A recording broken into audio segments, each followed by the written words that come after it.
We are here for round six, and we are starting it off with a doozy of a feature match. We have some other great Canadian Magic players, Kevin Anktil playing against Daniel Fournier. I will, with no bias at all, be unabashedly rooting for Fournier, and I will continue to root for Toronto players as the event progresses. But this is looking to be a cool one. I want to talk a little bit about some of these decks that we are going to be seeing. Oh, absolutely. Yeah, so two titans of the regional championship circuit going before. Both of them have made top eights in the past. But let's get into the deck list first. So we have Daniel Fournier playing the Jeskai Blink deck. We've seen a lot of this on stream.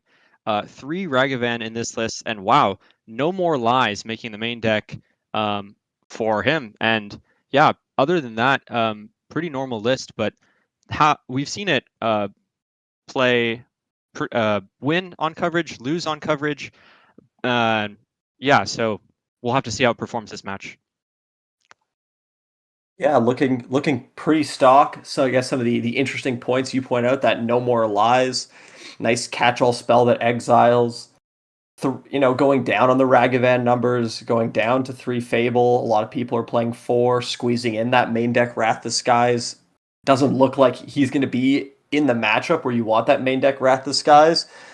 But what people are really here to see is this unbelievably cool Grixis mid-range decks from Kevin Anktil. This is something that I'm sure chat and many people watching will be excited to get a chance to watch. Talk to me about this one. Oh wow, look, the mirror of 3 Ragavan decks.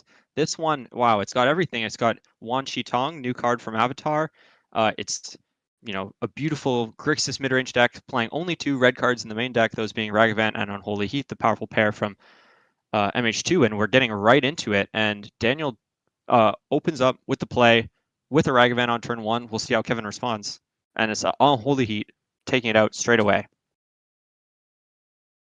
Yeah, that's about everything you could want from Kevin. Ragavan is a card that just we've seen it time and time again. It snowballs these games starting on turn 1 fantastically, but he had the answer. Oh, Fournier is and it just playing a land and saying go. and it looks only 3 cards in hand from him, so he must have taken a mulligan 1, 2, 3, 4, 5, 6 down to 5. So that's quite a disadvantage for Fournier in this to start off the match. And that is not something you want to see, especially against a deck that is effectively just a pile of 1-for-1s. It's a lot harder to compete with a 1-for-1 deck when they're starting with many more cards than you. And this is looking already like a pretty tough game for Fournier. Let's see. Kevin leading on the Soporific Springs on turn 2, maybe hinting that he has a land light hand. Could be holding up some sort of interaction, because there was the threat of Ophelia into a Quantum Riddler, which makes the mulligan to 5 into a joke. So how many cards you would draw of Quantum Riddler would completely undo a mulligan. So making sure that he can prevent that from happening. But as it turns out, Daniel just has some lands and a Fable of the Mirror Breaker in hand.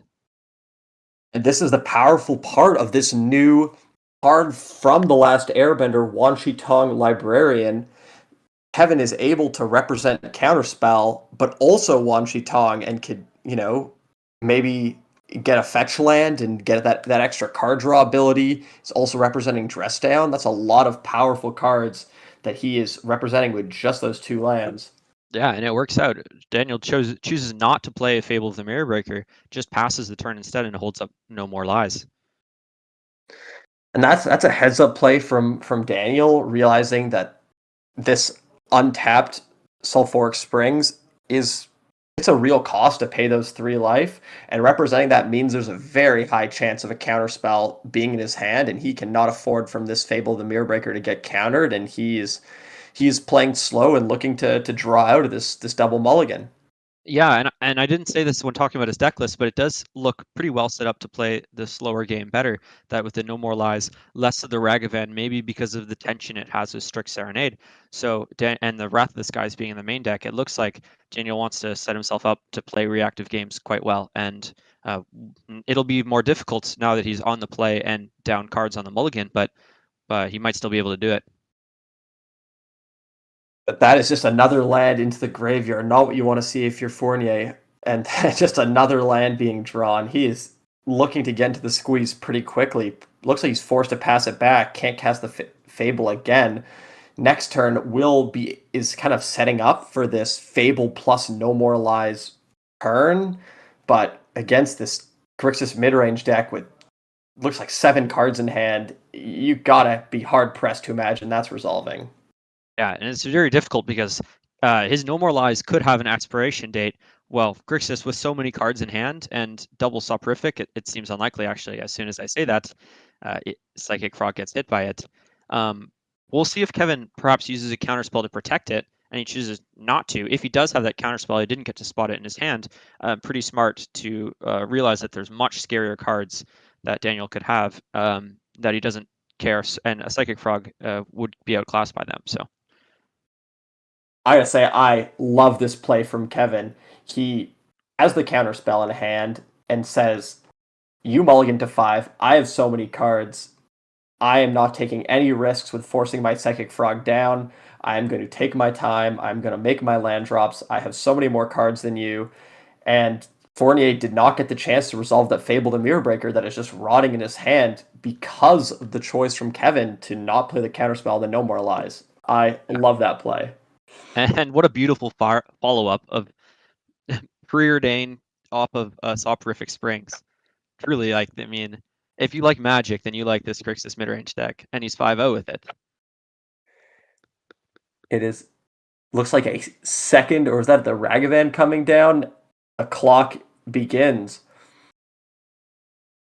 Yeah, and another land drawn for Fournier, so not quite a competitive draw to keep up with what Kevin is going, but it looks like he might be lining up the Fable.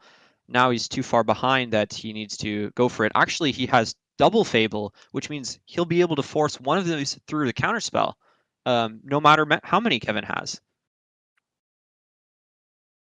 Yeah, there we go. There is the double Fable. Fournier's kind of been setting this up effectively from turn 3. Obviously, didn't know he would draw the second Fable, but knew he would get a time where he could put enough things on the stack in one turn that would get one of these powerful spells to resolve. And his spot does not look great, but at least he is getting to resolve a proactive card, and he's a long way away from being in a spot we'd call good, but this is how it starts. Wow, and look how quickly the second one comes down right away. I mean, not that he had any other option, but yeah, the Jeskai deck is just so full of expensive and powerful spells that it makes sense the way he's played it a lot. Now we'll see how much Fable can do against 4 cards and a Ragavan. The problem when you talk about these kind of expensive and powerful cards that are in the chess guy deck, Kevin is trying to take one of those. Misses this time, but the He should have threat known. is there. Daniel's drawing all lands this game, so the Ragavan is not going to get him anything useful. He is sitting there with what looks like Quantum Riddler, Unholy Heat, and Force of Negation in hand. Really has an answers to creatures, answer to non-creature spells, and in addition, just the way to refill once those cards, even if he's even forced to cast them. It's unclear if Daniel will be able to put anything on the stack to make Kevin want to tap his mana. It looks like a consign was the draw, so not what he was looking for here. Maybe he can consign a surveil trigger. I don't expect that he will, but yeah, he's just going to fall further and further behind. He's going to lose his mana advantage because of the Ragavan, and well, on cards, he's behind the entire time.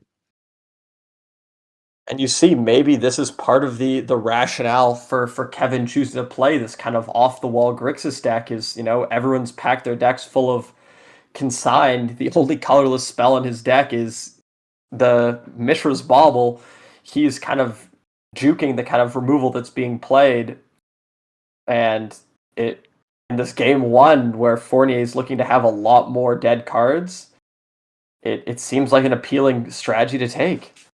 Yeah, it looks really well set up to play these Quantum Riddler mirrors. You have your own Riddlers, such a powerful card, and yet you have the Unholy Heats that can take care of your opponents. Of course, he's choosing to sandbag it, go for the frog first. It makes a lot of sense. Wait till you get the maximum value, continue holding up the force negation. Yeah, Masterful from Kevin, but uh, he has the cards and Fournier does not this game. It is one of those things. Again, you talk about what makes these great players great, and part of it is when you have a spot that is so incredibly favored, not slacking off and making these kind of lazy plays. Here, he is meticulously thinking about what he wants. He's thinking about the clock. He's thinking about what Fournier could be drawing. He's not just saying, "Oh, well, my opponent has all lands and I have a bunch of great cards." He is just he's taking his time. He's thinking it through, and I've really liked the way he's played this. Not that even if he played it a little bit worse, would he still be in a great spot? Probably, but I think this is telling of someone who really knows what their deck is doing and how the matchup plays out. Oh wow, a second consign from Fournier. Did you see what he did? He discarded a Quantum Riddler to the Psychic Frog. So trying to recognize he has an advantage and trying to convert that into a win and not messing around at all. And the consigns do not look pretty. I would guess those are some of the first cards to get moved to the sideboard as Fournier is looking to recover from a pretty tough game one. Mulligan to 5. The opponent just seemed like they had it all. You drew about 8 lands. If I'm Daniel, I'm just looking to put that one in the rear view mirror and move on to the post board games as soon as possible. But he will shake it off, no problem. Yeah, he's a pro. And we're going to take a look at our backup feature match where we have Tim playing Boros Energy against Gabriel on Mono Green Brood Scale. Brood Scale on the play, turn 2, facing down a Guide of Souls from Tim. Have you played have you do you know much about this matchup? Have you played it a lot before? I know you were a Brood Scale enjoyer at one point. I have played limited amounts of the Brood Scale deck and limited amounts of this matchup. I had always felt that the Boros Energy deck has a pretty reasonable advantage. I think the fact that the whole combo is interacted by creature-based removal and the Boros Energy deck is just has so many incredibly efficient forms of creature removal. It has a Johnny, it has Bombardment, it has Galvanic Discharge. I found that assembling the combo is really quite difficult, and you don't really have the option to take this like bigger, late game approach from the Brood Scale side very often. Yeah, but that is the way Gabriel set up his deck with the Devourer of Destinies. It looks like he is able to, because we know that Boros Energy is considered to be unfavored against more of a normal Tron deck. Um, with the expensive cards like the Emrakul and the Devourer, but Gabriel has those, but also this Brood Scale combo that's maybe not at its best against the excellent creature interaction that Boros Energy has. So it'd be interesting to see how that changes the dynamic. Yeah, this chunkier kind of more Emrakul focused Brood Scale deck might have better chances against the Boros Energy strategy. We also saw him pick up the kind of all important card Kozilek's Command in basically any deck that is playing Kozilek's Command. It is the best card in that deck, and this Brood Scale deck is no exception.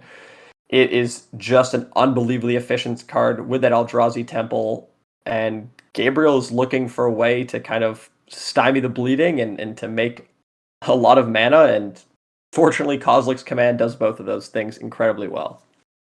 Yeah, absolutely. Now we see Urza's Saga in hand, so that could be a way to start turning the corner once he manages to stabilize with the Kozilek's Command, could find a combo piece. Energy has a tough time dealing with the big constructs if they can get that large. Now supported by a Pithing Needle that can actually, uh, well, what do you think Pithing Needle is likely to name if it's to be cast at this game? It does seem like the obvious face up one is to deal with that backside of a Johnny. The two main options I think you're looking at are generally going to be a Johnny or Goblin Bombardment, but when you can't see the bombardment, You can see the Ajani. It feels like that's got to be the safest option. Is there anything else that's kind of eyeing you?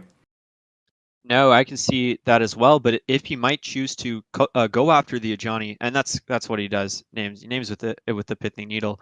But it depends on what he wanted to target with the Kozilek's command. Because if you were very scared of bombardment, if you were trying to set up maybe a brood scale combo, then you could be safe in name bombardment and just remove the Ajani with the Kozilek's command. But I mean, of course, one is on board, so it makes a lot more sense, or a lot of normal sense to just name that card. And Gabriel seems to agree with us, but the pressure is coming from Tim here, and the life total is going down. That Gabriel's being very disciplined with this Kozilek's command, choosing to not go after that Guide of Souls aggressively, perhaps waiting for some other play post combat. Maybe the Ocelot Pride is something that he's eyeing as a target because the is one damage is not free, but that Kozilek's command perhaps is just looking to not use it as removal at all and just scry and look for Yeah, creatures and try to ramp into scry and something get powerful. spawns. That could be on the menu as well. Now, Tim did not have a creature pre-combat, but that's because he's going to play a Blood Moon instead. And notably, this is before Urza Saga gets its second loyalty counter, so it's going to be quite effective here. This will probably prompt the Kozilek's command in response, or at least the floating of the mana, because it's going to turn off the Eldrazi Temple and that Urza Saga. So a really good 1, 2, 3 from Tim. Very powerful, but with the when the Blood Moon comes in, not off a Ragavan, it doesn't appear to be this incredibly powerful shut off that turns off the entire game plan. Tim already has the Talisman in play. Now, a few lands that still tap for mana.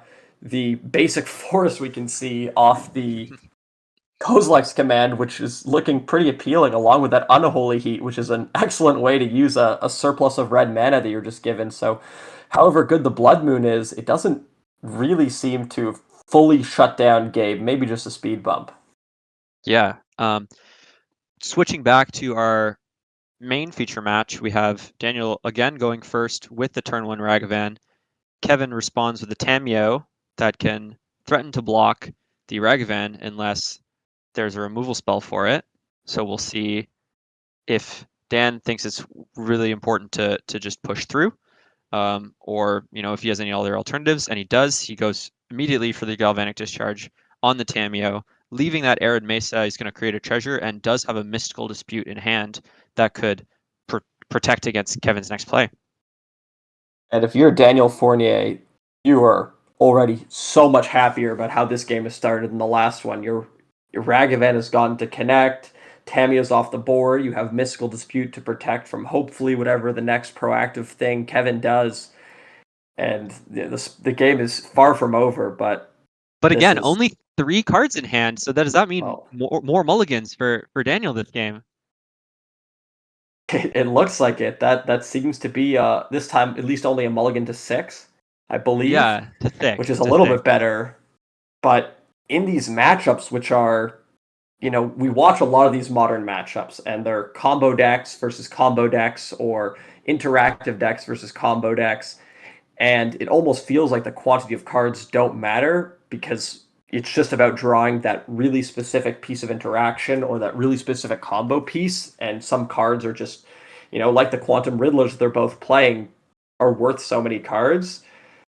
But in these matchups where both players are playing a lot of removal, a lot of counter spells, these mulligans can really hurt.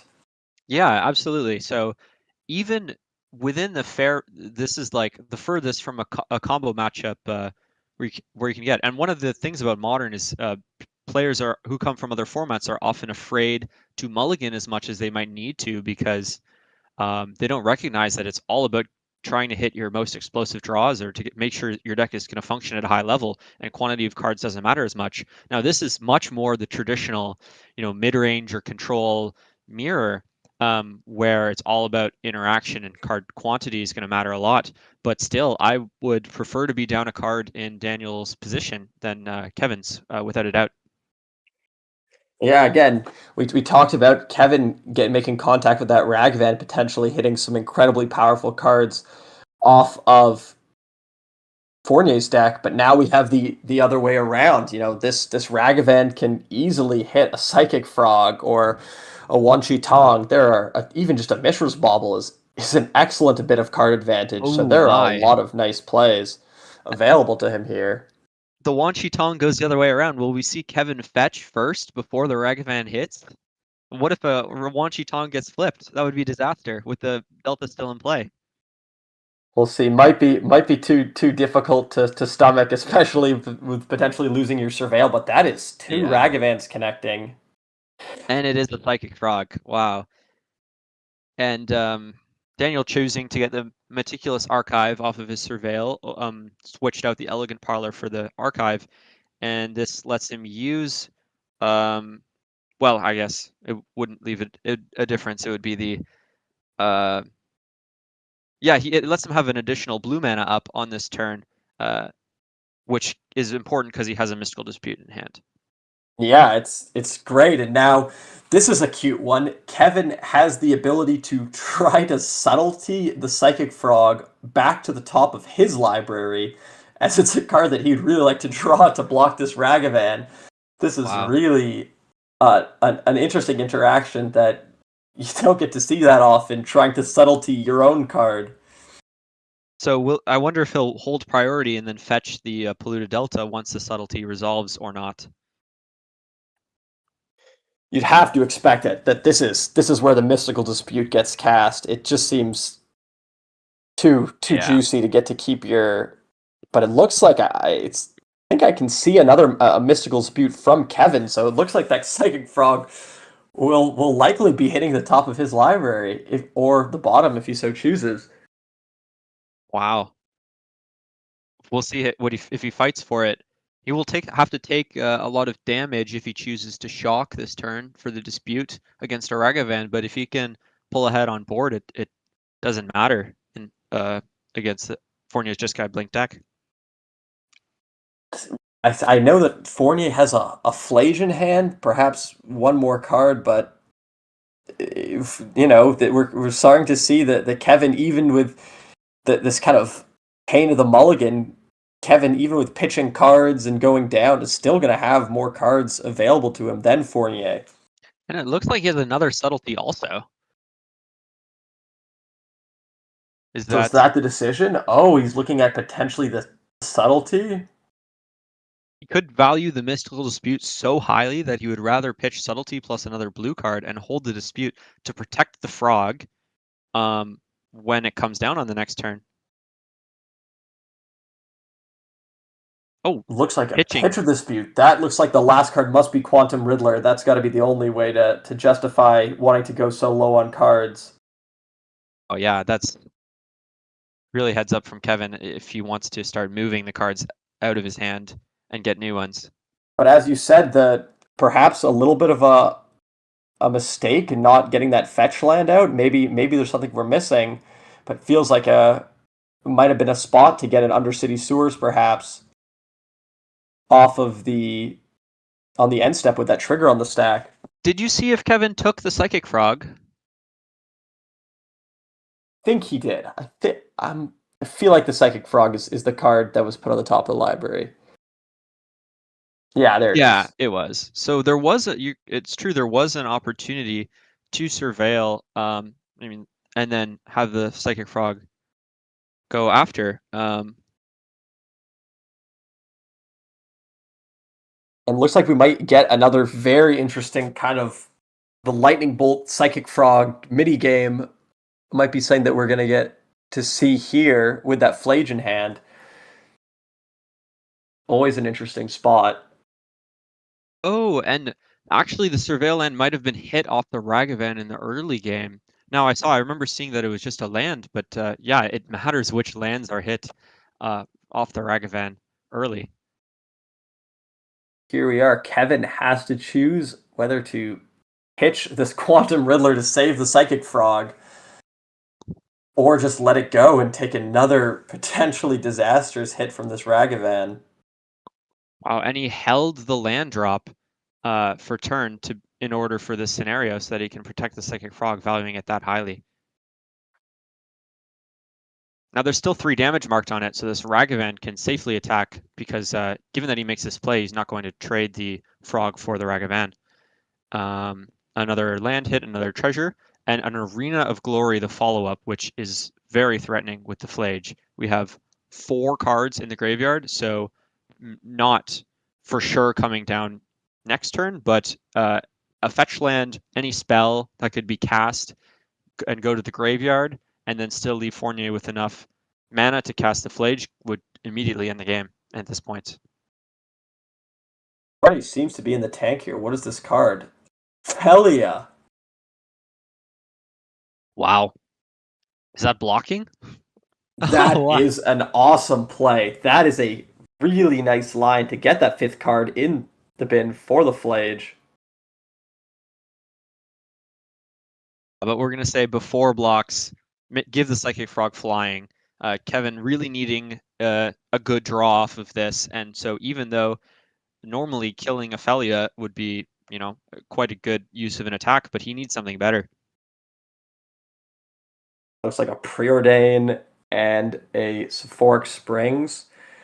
Not the answers to this Flage in the yard, and that looks like another 2 cards that are going to go to the bottom as he looks for potentially a piece of graveyard hate. I know there's a Surgical Extraction in the list. Perhaps more. A Surgical Extraction, it would be good. It would take care of the Flage, but you're still behind on board, especially with Ophelia's ability to remove those 2 counters from the Psychic Frog.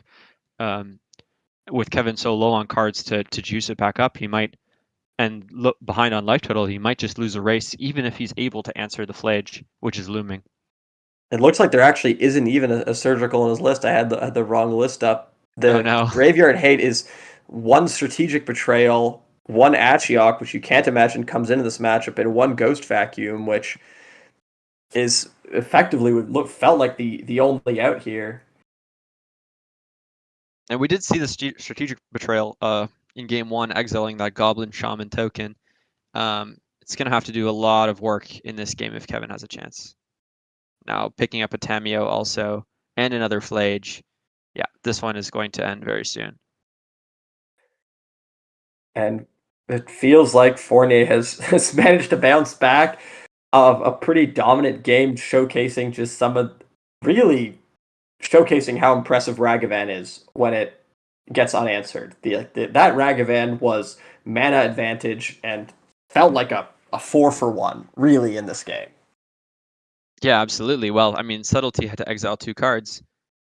And swapping back over to our other game, it looks like Emrakul is resolving right now. So yeah, Emrakul had been cast, that Blood Moon still in play, no problem. No problem for the mono green Broodscale deck. Yeah, it does show, as we were kind of talking about as we left this match, that Blood Moon, it isn't like playing Blood Moon against a traditional Tron deck where it has a little bit of an expiry date, and that it was on turn 3 on the draw in this game against the Kozilek's Command was just too slow, and you got to expect that Gabriel here will probably be able to bring this into a game 3. Emrakul attacking, not a good sign for Tim. I'm I'll be honest, a bit crushed. We didn't get to see the Emrakul turn play out, but I will manage. Right, we come back right afterwards. The bombardment in play, always rough when you're going to get your turn taken control of. But we don't know the life total. Maybe this Flage. Oh, wow. Tim wins. He must have. We thought it was going to be all brute scale when we were looking at this game, but Flage, maybe off the top, maybe not, is going to take down the match. I mean, I saw a shake of the hand, so that must be the match for Tim.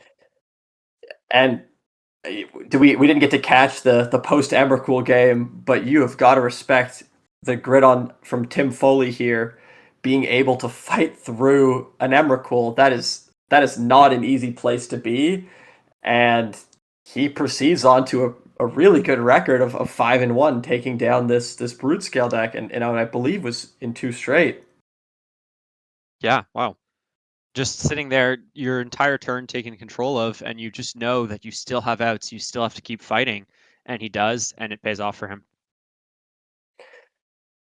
And here we finally get to see Kevin on the play, and that is not Ragavan, but it's got a similar feeling when it gets to attack in these kind of grindier matchups. And Fournier is already put to the test of having an answer, which it looks like he does with a galvanic discharge. Yeah, he'll likely to snap that off right away. Um, Kevin, unless he has a force negation, will go back to parity in terms of that. And let's count the cards in Fournier's hand first, just to make sure. Is it 7? It is. That looks like a 6 card hand. That looks like Daniel Fournier has been able to keep the full 7, which is something he's probably very thrilled about. Oh, A I'm very nice little excited for heads this up game. play is the upkeep galvanic discharge from Fournier, knowing that there's no 1 mana counterspell that Kevin could have to stop the galvanic discharge. The only out to protect that Tameo is the force of negation. Fournier is a Yep. veteran. He's a pro. He knows what's going on, and he is going to, again, we talk about this all the time when we watch these good players. It's Magic is a game of tiny edges and not losing those little percentages, and they add up over the course of the event. There's a reason that both these players are 5-0. And we have an interesting decision from Fournier. He has a Surveil land in hand and many 3-drops. I can't quite tell if he has a fourth land, but he chose to play Arid Mesa rather than Surveil. I believe he has a Mystical Dispute, valuing being able to use a dispute on Kevin's turn 3 more than just slamming 3-drops on the next turn. Maybe he's happy to play this one slow out again. Land go in both directions. And it is definitely an easier thing to stomach as you're, when you have that 7 card hand, and playing this kind of slower passive game is definitely more appealing and definitely easier to do when you know that you're not just down a bunch of cards from the jump. And Kevin, similarly, doing the reverse of where he knows he needs to kill this Philia while Daniel's mana is tapped. Yeah, not giving any chance for anything to go with that Philia. It looks like there was a Hallowed Fountain in Fournier's hand, so he didn't have to give up too much by playing that fetch land. It seems like he has all the untapped lands he needs. But again, we see this choice to into 2 open mana from Kevin. He is not slamming these 3-drops, and he is trying to play for the longer game. In game 1, it didn't pan out, but maybe here with the 7 card hand, forcing Kevin to kind of lose that mana. He doesn't have, right? Wan Chi Tong is effectively the only proactive play it with 2 mana he has available to him, which is a one of. So this could be Fournier's kind of strategy to strand a bunch of mana. Yeah, Kevin tapping some mana during his turn, going for a Psychic Frog. No more lies in hand, and we could see the same spot as in game 1. Now the texture is very different, whether as Kevin has a counterspell, whether he uses it to protect or not.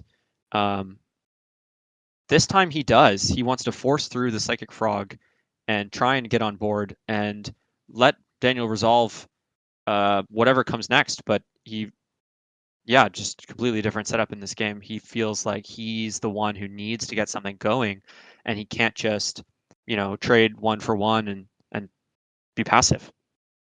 Yeah, unbelievably interesting that you get kind of back-to-back spots where effectively, in games where the exact same play happens, but Kevin has chosen to make the different things because he doesn't like his spot, and that is And again, wow. a difference in game 2. In game 2, he discarded 2 cards to protect the frog. This game, he lets the frog go, valuing keeping that Quantum Riddler. And yeah, this is just goes to how complex Magic is that it's the same decision, but the number of cards you have, the number of cards your opponent have, who you feel needs to be the one to like what is you need to be prioritizing is completely different even within the same matchup. I guess I find Fournier's decision last turn to choose to play the Flage as opposed to the Fable of the Mirror Breaker, kind of daring Kevin to discard the 2 cards to protect the frog, was a really interesting line that ended up kind of working out pretty well as he was able to get the frog off the board for very low cost. Yeah, I think he must know that Kevin's last 2 cards are probably quite strong. Because if you think they're weak, if you think he's going to discard the cards to save the Psychic Frog at not too high of a cost, then you would definitely want to get that Fable down and try and fight, see whether your Fable versus their Frog, which can be more powerful. But if he thinks this Flage is going to get that Frog off the board, it makes a lot of sense what he chose to do. And we're looking at Fournier's last 2 cards being both Mystical Dispute. That makes that Quantum Riddler in the Warp Zone feel very unlikely to resolve. Wow. Is there a better 2 last cards for him to have? It's tough to imagine. And that Mystical Dispute looks to be promptly Mystical Disputed back from Fournier. He is not messing around. And Kevin, with a little bit of a nod, realizing that this game is it's not looking good for him. And And it's tough because Fournier knows that the Riddler is in the warp zone, and Kevin knows that Fournier knows that. And if that was the only mystical dispute, maybe he would not have fired it off on the dispute so easily and saved it for the Riddler. And so Kevin has to be sweating knowing that, wow, he just immediately used mystical dispute. you can kind of see it in Kevin. That's a sign of strength, a quick play of the Mystical Dispute. But Kevin's got to do something proactive because at the end of the day, we're seeing kind of one of the problems with this Oh, Grixis deck wow. is its limited answers to Flage, and it is looking to come out of the graveyard next turn and Yeah. And he could really have cast try to close this game Preordain out. and played or tried to play around this second dispute a little bit, but he knows that he would have to hit extremely well because that Flage would be coming down. Like he needed to have a strong board when the Flage come down and try and look for maybe an answer after that was his idea, to get the Quantum Riddler into play right away. And now the Flage hits the stack. Even a strategic betrayal can't take it off the board. Would need a way to get the token out of play. And Daniel Fournier is in an excellent position. Yep, 4 cards in hand for Kevin. Can he find the right ones to work his way back into this game? That looks like, I believe there is Delirium, Artifact, Land, Instant Creature, and that is about as close to the right one as you can find. In Unholy Heat, Fournier's unable to bring this Flage back from the yard just yet, and Wow, it he is hopefully Unholy will Heat. have a turn of a reprieve. Maybe Kaido stun a Goblin Shaman that can kind of buy you some time I to mean, get some attacks in to swing the game in his favor. that seems enough to have right away. I mean, Fournier drew a land, discarded it to Chapter 2 of Fable, and drew another land. And so, without a strong follow up, those 2 cards and into a preordain on the next turn might be what Kevin needed to come back from such a spot. Yeah, and again, this is a spot where he can put himself in a decent position based on what Fournier is showing on the board. There are a huge manner of cards that feel basically lights out. Even does a fetch land is one off from getting the Flage back, so that's not enough. But a lot of the spells in his deck are just completely menacing. Any way to get this Kaido off the board, removal spell is great. It's really anything but a land from Daniel. Yeah, Ragavan kills the Kaido. probably no longer any consigns that we can draw to that are non-lands and be useless. It's going to be all gas left in Fournier's deck, and it's another Speaking Fable. of gas, that is gas.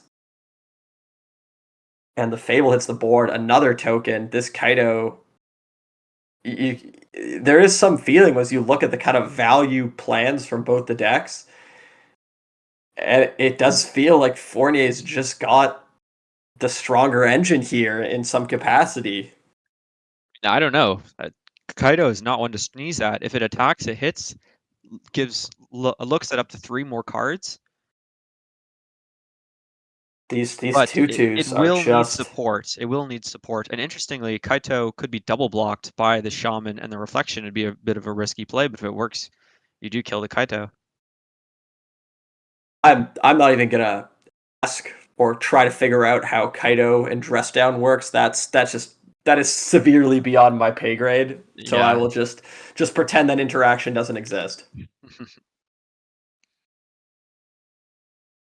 And those look like 2 lands that are probably going to be promptly placed in the graveyard. Yep.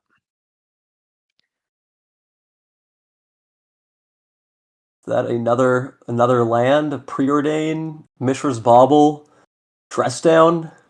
Wow. All air, but all more looks. So we still is sweating to see, if he's gonna get what he needs to fight back this game.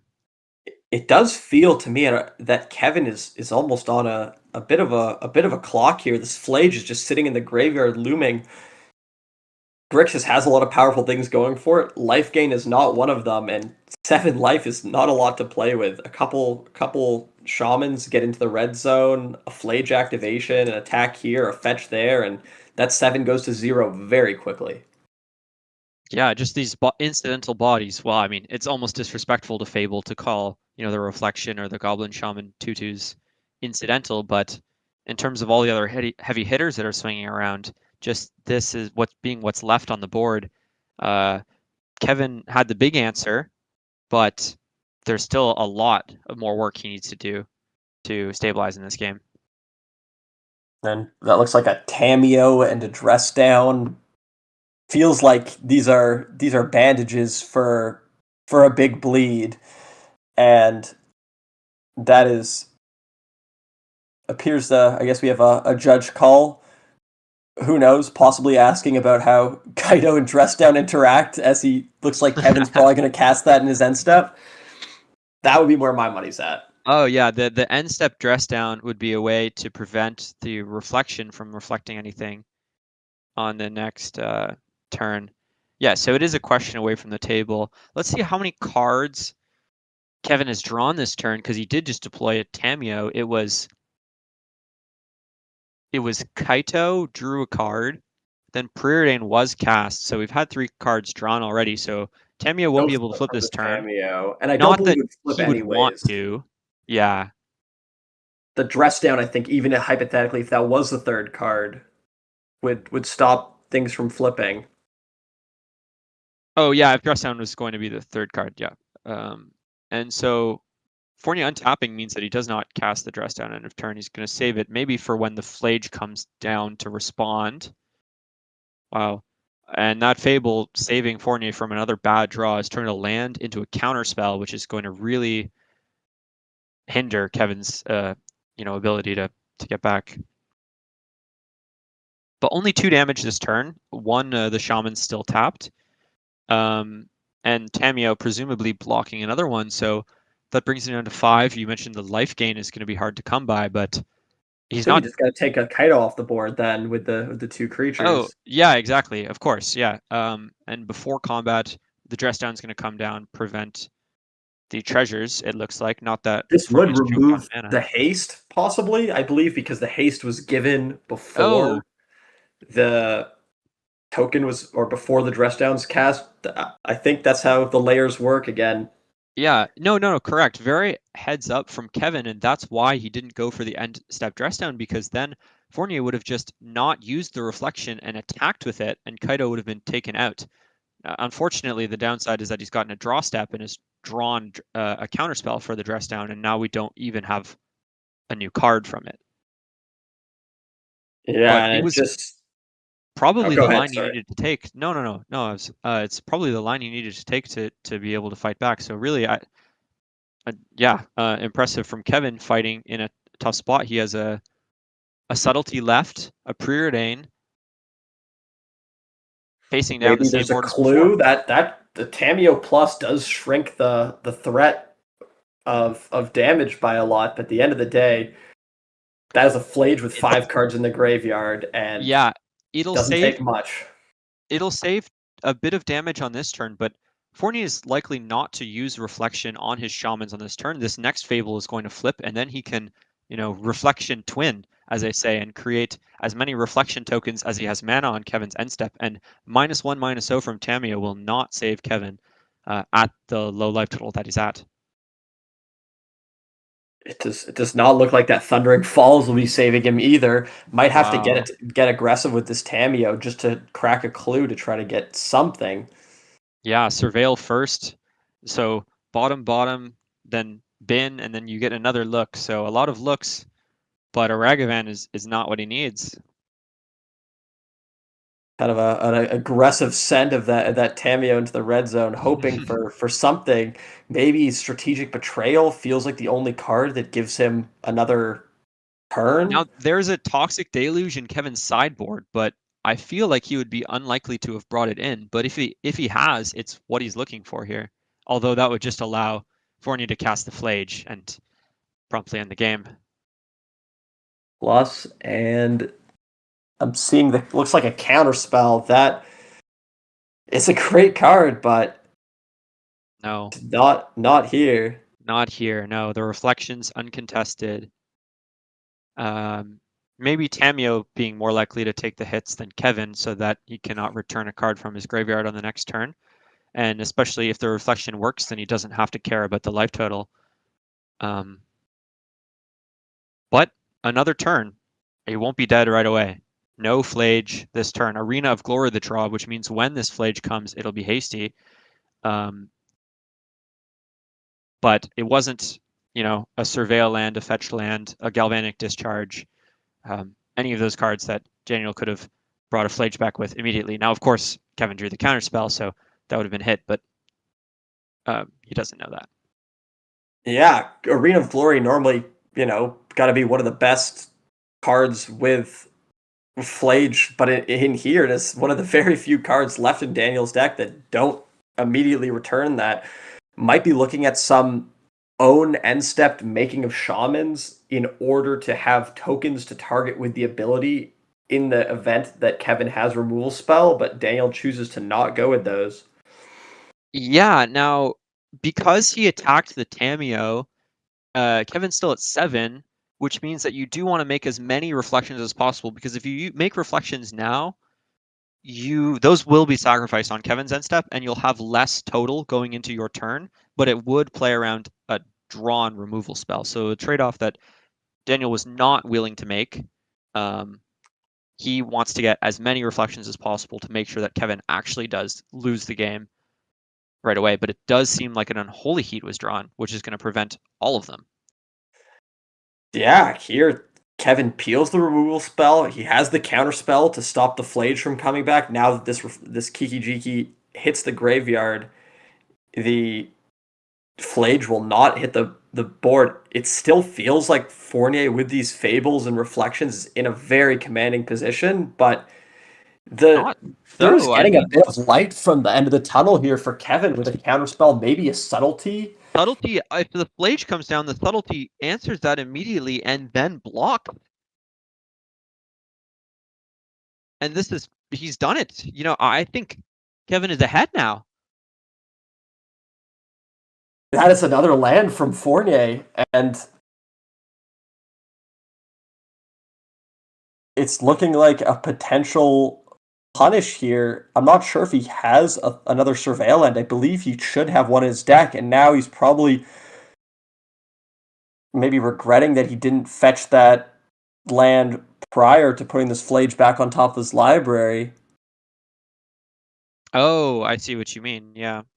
But if he keeps the Flage, then he can play the Arid Mesa after and Surveil after. So it's Yeah, that may actually end up being yeah. better. But Kevin has with a I guess you could Surveil uh, first and then see if the card on top is better than Flage and choose to bottom Flage based off of that information. Now the counter spell to stop another Flage and a Psychic Frog drawn from Kevin. Oh my, Oh my god. this Wow. is, Tamio I on cannot 4. believe it. It can return another removal spell if needed. Return a But removal, return a counter spell, but Kevin has his just eyes on the prize, and that prize is an ultimate. and we see that with Subtlety and Psychic Frog both staying behind to defend that Tamio. He knows that he has a counter spell, so he is safe. The counter spell can hit the Flage and then eat a reflection. Sorry, not a reflection, a shaman on the attack, and that's what he's gonna do.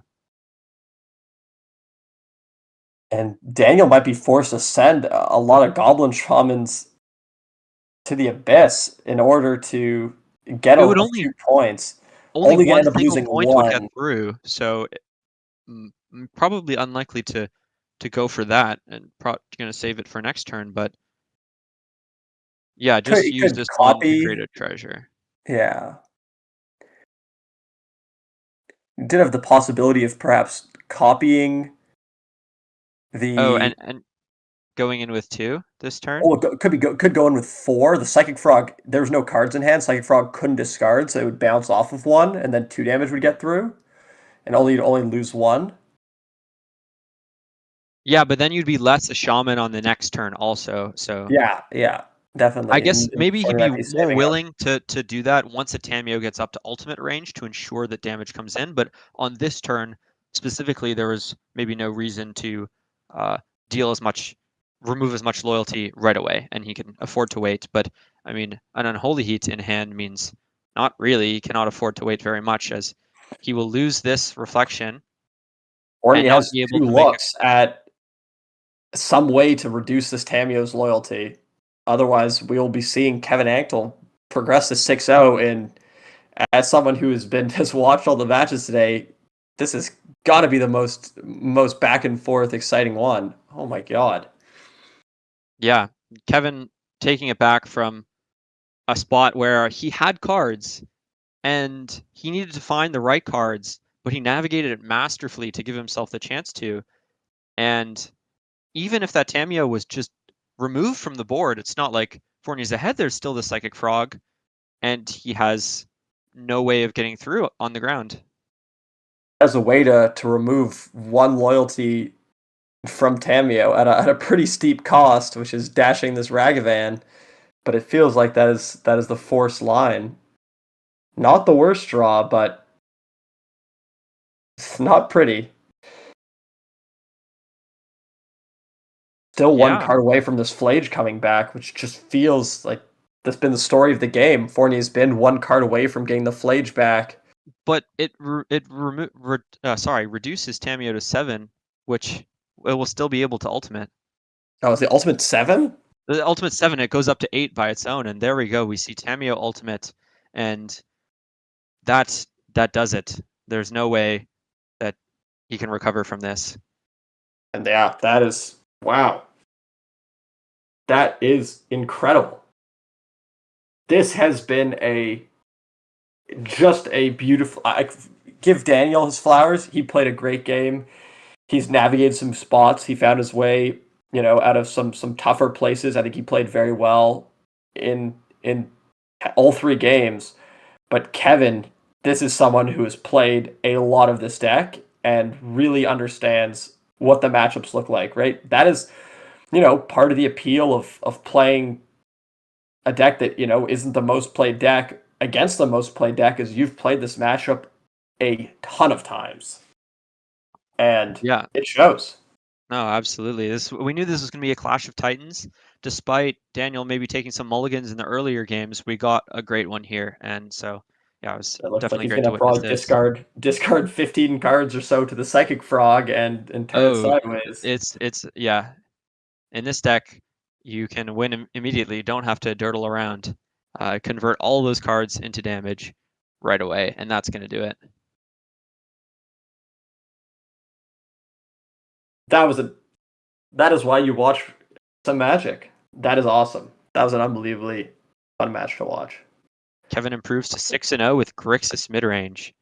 It feels like every tournament he brings something new and crushes with it. So really great to see. Excited to see how his tournament shapes up in the rest of the rounds. And of course, Daniel's not out. He's at 5-1, is still a great position, and perhaps we'll be seeing him again later also.